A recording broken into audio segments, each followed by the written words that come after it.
Onassis Foundation.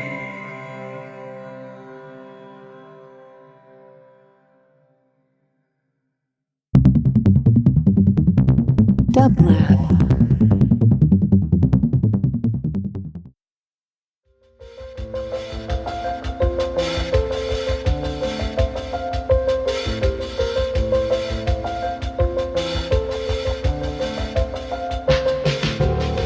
Welcome to the Quarantine Tapes, a daily podcast from Onassis LA and Dublab.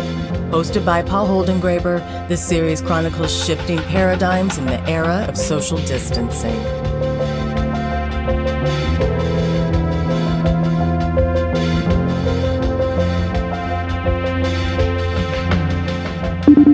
Hello. Hello, can I please speak with Sheila Kuehl? Sheila Kuehl is the only person in this whole entire house. Thank you so much for being part of the Quarantine Tapes and taking the time to speak to me.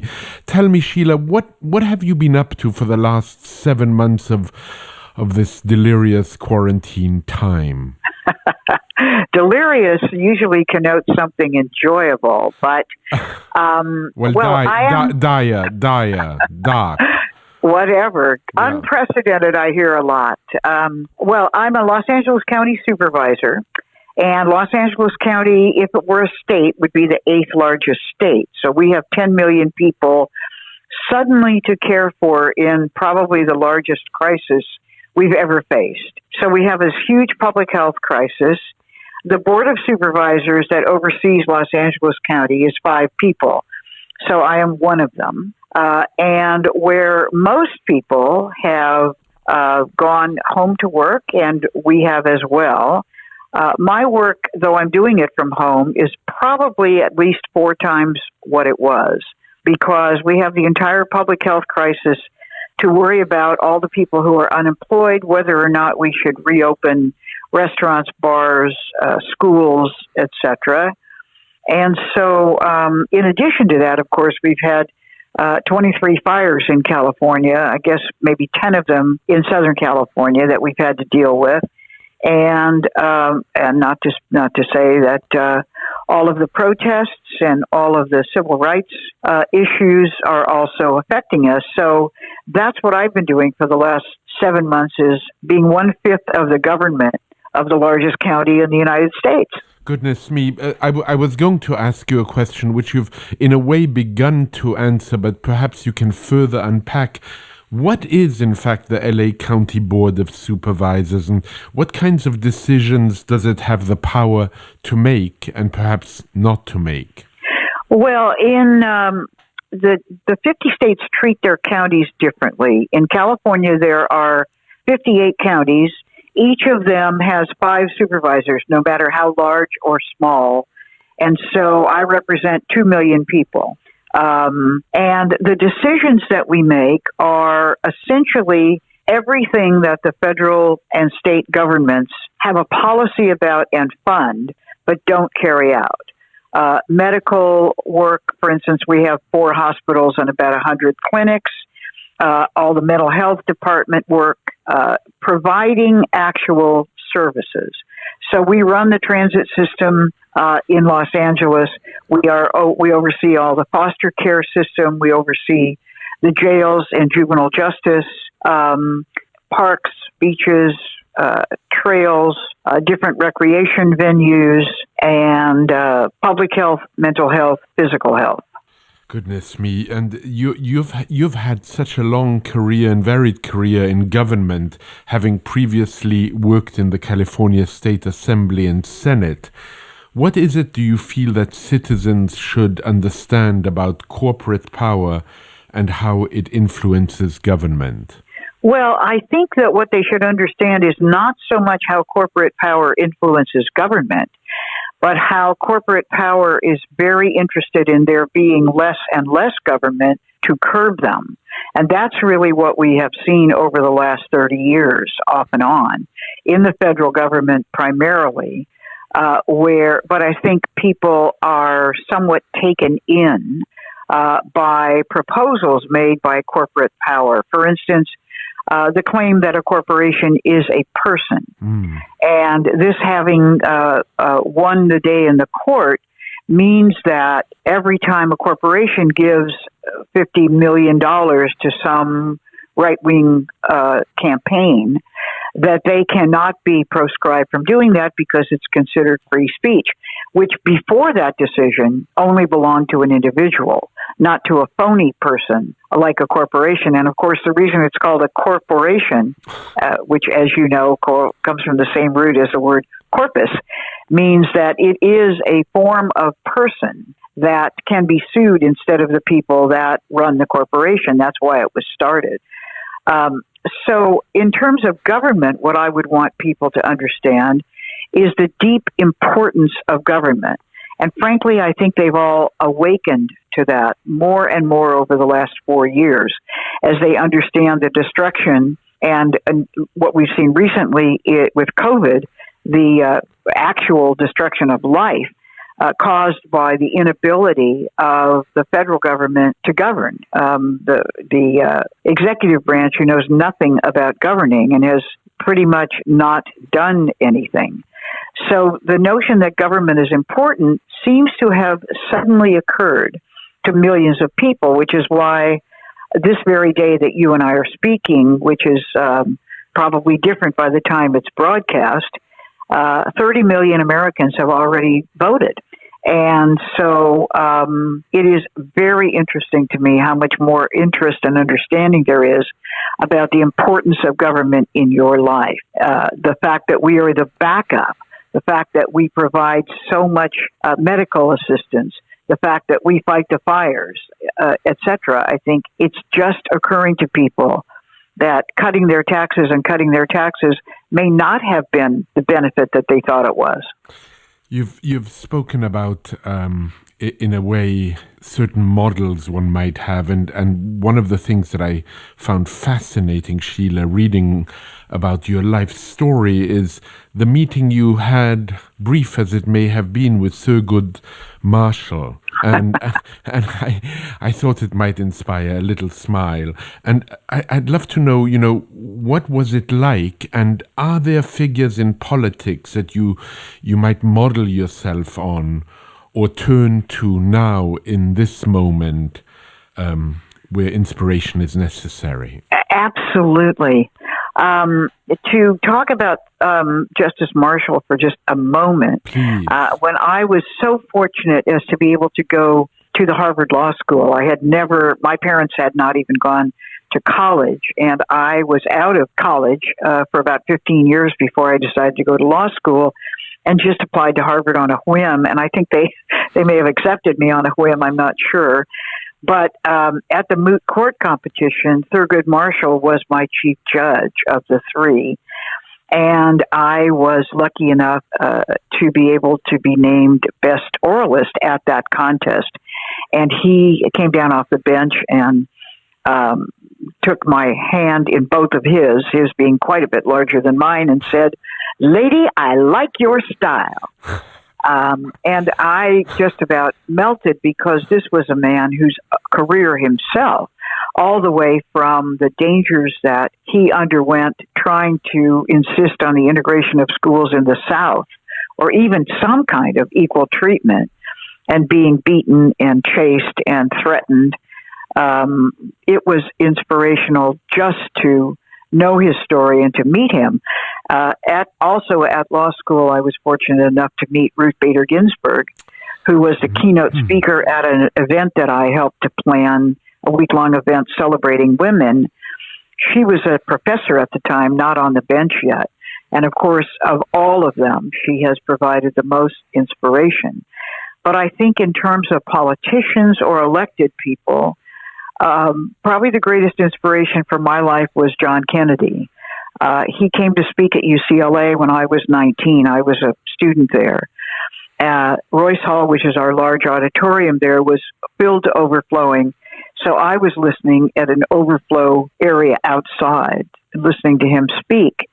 And I was so moved by his devotion to the public good, that the notion of government really was not to do everything they were told, but to see themselves as existing for the good of the people. And it was a very, very moving moment for me. I had not really thought of running for office at all until I turned 50, actually.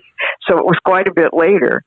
But I think his example was really the basic one for me. A reading that I had done about Abraham Lincoln, that was also really kind of a role model, because he, I think FDR, others who had led the country really taught us so much about leadership. And I believe I internalized a lot of that ethic and that notion of responsibility for those who are not able to gain for themselves the things to which they're entitled. I'm always so amazed how a moment can strike us 20 or 30 years later. Mm-hmm. You know, there you were in the overflow room, not even in Royce Hall, hearing that speech, and somehow it struck you so many years later, which I think is truly a remarkable phenomenon. It happens when we go and see a play in the theater, or a movie or a book, and 20 years later there's an echo. It's so true, Paul, because you may also know that I had a television career before I ever did all the rest of this. I do. And one of the characters that I played in one of the series I did was a woman named Zelda Gilroy, and she was not considered very beautiful or good-looking, but she was the smartest kid in the room. And she was pretty clear about what she wanted to do, though at the time in the 50s, what she wanted to do was to help Dovey, her boyfriend, or someone she wanted to be her boyfriend, though he didn't want to. But the reason I bring it up is because we did that show in the late 50s, early 60s, when the women's movement was really strong in this country in the early 70s. I started getting letters from young women who had seen that series, to your point, 15 years before, and said, I remember that character very well, but it didn't mean as much to me then as it does to me now. An independent young woman who knew what she wanted, but wasn't, mean to anyone, was very good to everyone. But it was their first example of a smart woman on television, because at that time, all the other lead women in series were not considered that smart. So we just never know. We just never So know. true. Yeah, we just never know what effects an experience will have upon us. You've led efforts to establish a single-payer healthcare system in California. How close did you come, do you feel, to achieving that goal? And do you hope that in California a single-payer healthcare system might emerge from this pandemic? We came very close. I actually think it was sort of a miracle.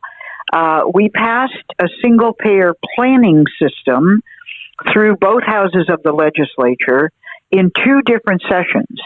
But unfortunately for us, our governor, who had been thrown out of office, recalled, forced a very special election, and out of that election, Arnold Schwarzenegger was elected, and I don't think he ever would have been, except for a special election, because there were 103 people running for governor in this special election, and everybody knew his name, so he got to be the governor. Now, he wasn't nearly as bad as Donald Trump, but he didn't know anything about governing either. And so when the bill landed on his desk, he simply vetoed it. And so we sent it back to him again in the next session, and he vetoed it again. So we came very close. Getting it through both houses of the legislature is not as easy as it sounds. For now, I think that it would be a very good thing to have a single-payer system in California, because so very many of our people are uninsured. They can't afford insurance. They can't get insurance. Although the ACA, which many people call Obamacare, really corrected a lot of the worst problems in that it opened insurance, affordable insurance, to a lot more people, millions and millions and millions, and also said that you couldn't turn people down for pre-existing conditions, which is one of the very most important things because all the insurance companies were cherry-picking the healthy people and leaving unhealthy people to essentially county health to pick up, which made it really unaffordable. I don't know whether people will have the guts to pass a single-payer system, even in California, because it requires that you not be able to buy insurance from private insurance companies except to augment it. Now, we've already got Medicare. That's exactly a single-payer system. And frankly, I don't know a senior that thinks they can live without it. But we can augment it if we want to. And that system, I think, would work very well. I wish we would do it in California, and even more importantly, I wish we'd do it in the country. In 1961, Sheila, Ronald Reagan said the following about Medicare. If we don't stop it, one of these days you and I are going to spend our sunset years telling our children and our children's children what it once was like in America when men were free. What comes to your mind when you hear these words? Well, I think we found out that he had Alzheimer's for quite a longer time than we knew. And I think that indicating that if we don't stop Medicare, which I think you indicated was his quote, that there would be a loss of freedom. It's very interesting. Medicare does depend on everyone putting money in, not just seniors. So in a way, everyone is paying forward to a time when they can access it. And he may have been saying that our children will not be free because they're putting money into an insurance system that they can't collect on until they're 65. I'll be the kindest I can be to him. But insurance is always like that. Right. You and I pay into our insurance, and we don't use it every day. We're paying in just in case we're going to need it. And so it is a very important thing. But more important, Paul, I think, is the idea that we all collectively contribute to the general good, and we all then benefit from it. And that, I think, is something that may be restored to America, because that, I think, was a very important underpinning of our concept. We see it most when we're at war, where everybody says, oh, we've got to all pitch in because, we've got an enemy. But it would be good for us to be able to see it when we're at peace as well. Brings me, the way you expressed all this brings me back to fully understanding why in that speech of John F. Kennedy meant so much to you. For those very reasons. And in 2000, you said something which I'd like to repeat back to you now. You said, overall, civil rights has made nothing but progress. Slowly, but nothing but progress. Do you still feel that way in this, let's call it Trump era? I do. I think that it's always under threat, probably more greatly now in terms of the Supreme Court, because we count on the Supreme Court to uphold civil rights. Civil rights are just laws. They can be challenged.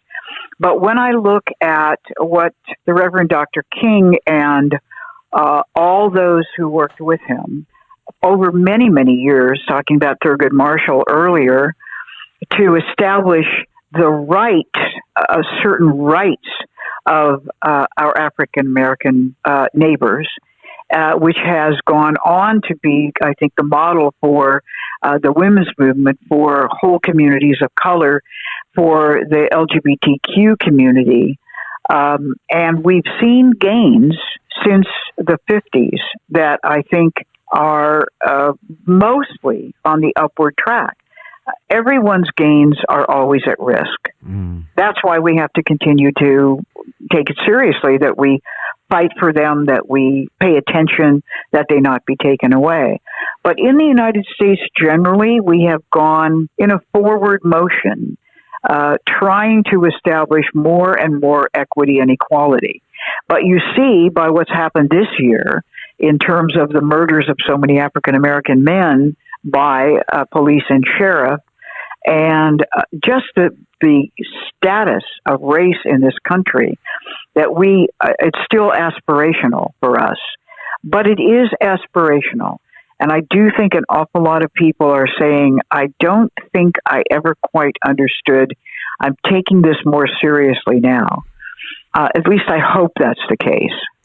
Which brings me to this question. The George Floyd protests sparked many, many conversations about budgetary priorities. The economist Stephanie Kelton has said that we should think of budgets as moral documents. Do you agree? I do. I think the budget is nothing but a statement of values. In Los Angeles County, for instance, we have a $38 billion budget. Yeah. About 3/4 of it comes from the feds and the states, and they tell us generally what to do and how to allocate, but not specifically. The other quarter comes from locally generated revenue, and that we allocate specifically on our own. And whether we do it to the sheriff's department for a jail or to the community for community investment, whether we fund more law enforcement rather than mental health services in the community, how we fund our schools and how little we fund them, all of that is a statement of values. Do you want more education? Do you want people to have a second chance? Would you like them to be able to get better when they're sick? And are you willing to help? It's all a statement of values. You know, in that context, I'd like you to explain to our listeners what care first and jails last actually means, and what efforts you yourself have made to change the criminal justice system in LA, where so many people are incarcerated. Well, it's interesting. In the time of COVID, when we started out in March, there were 17,000 people incarcerated in LA County jails. That is not the state prison. That is just the county jails. And now there are 12,000. So we have reduced incarceration by 5,000, much of it because of the pandemic, where we needed more space, we needed people out. And what it shows me is that we can do it. About almost half of the people there haven't even had their trials yet. It's simply that they can't afford bail. And so our notion of care first, jail last is to say that we want people out who don't need to be in just because they can't afford bail. We want people out who are more amenable to treatment than simply being locked up in a cell, which doesn't help them. They go out, they come back, they go out, they come back. We need more services in the community in order that people can get better. And it's not just those with mental health issues. There are many issues of substance use disorder that need treatment, not jail. And also just the notion of second chance, where people have not had the ability to get a job because they haven't had the training. So what Care First, Jail Last means is that the government of Los Angeles County is going to allocate more and more of our budget toward these kinds of community services and less to jails and law enforcement. It's encouraging to hear this. You've been concerned in the past about issues of election integrity. What lessons can we learn from past presidential elections, do you think? Well, that is a kind of a loaded question, because we could say, for instance, in the last presidential election, that what we learned was that maybe the person that gets the popular vote ought to be president. Since, as we know, Secretary Clinton got 3 million more votes than Mr. Trump.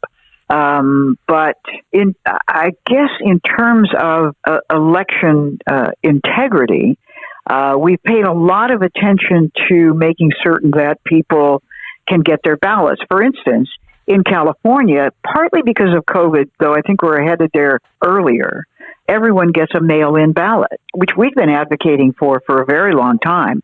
Makes no sense to me that I have to sign up for a mail-in ballot in order to get it. Why don't I just get it in the mail? And if I want to vote in person, I can still do that. If I want to drop it off, I can do that. And there I think we've made some strides, and other states have as well. I don't know whether the sort of intimidation and lies about the Postal Service are going to make any difference, but hopefully not. And I guess over the years, we'll just see. Sheila, in closing, sadly, in recent decades, enormous progress has been made on issues of marriage equality. Again, what lessons from that fight, which has been your fight, can be applied to other struggles for justice? I think it's very important for people to understand that discrimination is sort of invented out of differences. And it only works for the people who say, I'm better because I am a certain color or a certain gender or a certain sexual orientation. That the truth is there's no better gender, no better color of skin, no better sexual orientation or gender identity. It's simply something that works for people that want to take power. And so if people could simply understand and struggle against thinking that they're worse, thinking that other people are worse, and understand the common humanity, we got marriage equality and the world did not fall apart. I mean, it's interesting to me because everyone said this will destroy marriage. And yet it has only strengthened marriage because people said marriage is a good thing. We want to be bound by law. We want to be bound by vows. And it is stabilizing to society. And as people see that if you do away with discrimination, you get better, not worse. You gain, you don't lose.